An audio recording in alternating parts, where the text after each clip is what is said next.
আপনারা দেখছেন হলদিবাড়ি টাইমস। বাঙালির শ্রেষ্ঠ উৎসব দুর্গা উৎসব। রবিবার রথযাত্রার দিন হলদিবাড়ি শহরের উত্তরপাড়া সার্বজনীন দুর্গোৎসব কমিটির খুঁটি পুজো ও কাঠামো পুজো সম্পন্ন হলো। এদিন উত্তরপাড়া সার্বজনীন দুর্গোৎসব কমিটির খুঁটি পুজো হলদিবাড়ি কলেজ সংলগ্ন ময়দানে করা হয় ও কাঠামো পুজো ক্লাবে করা হয়। উপস্থিত ছিলেন পুজো কমিটির সভাপতি হিমাদ্রি নারায়ণ দে, যুগ্ম সম্পাদক অশোক চক্রবর্তী ও সুমন ঘোষ সহ পুজো কমিটির অন্যান্য সদস্যরা। হলদিবাড়ি ব্লকের মধ্যে এটি অন্যতম, তাই প্রতি বছর হলদিবাড়ি ও পার্শ্ববর্তী এলাকা ছাড়াও দূর দূরান্ত থেকে প্রচুর মানুষ এই পুজো দেখতে ভিড় জমান। কমিটির যুগ্ম সম্পাদক অশোক চক্রবর্তী বলেন, এবারে আমাদের পুজোর বাজেট 12 লক্ষ টাকা। জয়পুরের বিষ্ণু মন্দিরের আদলে থাকছে প্যান্ডেল, আলোকসজ্জা থাকছে চন্দননগরের লাইটিং, প্রতিমায় থাকছে জলপাইগুড়ির মৃৎশিল্পী নরেন পালের পুত্র চঞ্চল পাল। পুজোর কয়েকটা দিন মণ্ডপ প্রাঙ্গণে সাংস্কৃতিক অনুষ্ঠানের আয়োজন করা হয়েছে।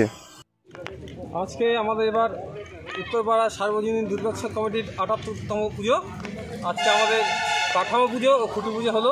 আমাদের ইতিপূর্বে আমাদের ক্লাবে কাঠামো পুজো হয়ে গেছে, এখন আমরা খুঁটি পুজো করে আমরা শুভ সূচনা করছি এবারের দুর্গোৎসবে। বলছিলাম, প্রত্যেক বছরও তো আপনাদের পুজো নজর কাড়া থাকে, হ্যাঁ, মানে চমক থাকে, এবার কি থাকবে? এবছর আমাদের থাকছে আমাদের ওই জয়পুরের বিষ্ণু মন্দিরের আদলে আমাদের প্যান্ডেল থাকছে, আর আমাদের থাকছে প্রতিমা থাকছে আমাদের বাইরে চঞ্চল পাল মহাশয়ের, জলপাই থেকে আসবেন উনি।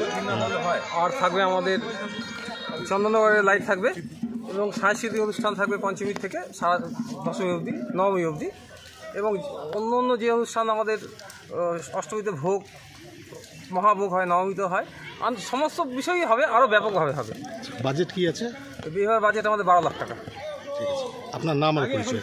আমি অশোক চক্রবর্তী, জয়েন্ট সেক্রেটারি। আমার সঙ্গে আছে সুমন ঘোষ, আমার জয়েন্ট সেক্রেটারি, সত্যজিৎ আমাদের কোষাধ্যক্ষ, এবং হিমাদ্রি নারায়ণ দে আছে আমাদের প্রেসিডেন্ট, এবং আমাদের সমস্ত সদস্যরা আছে আমাদের, এবং সবাই আমাদের এখানে কোনো সেক্রেটারি বা প্রেসিডেন্ট এইভাবে কাজ হয় না, সমস্তভাবে আমরা উত্তরবাসীরা সবাই আমরা একদম দলীয়ভাবে আমরা কাজটা করি।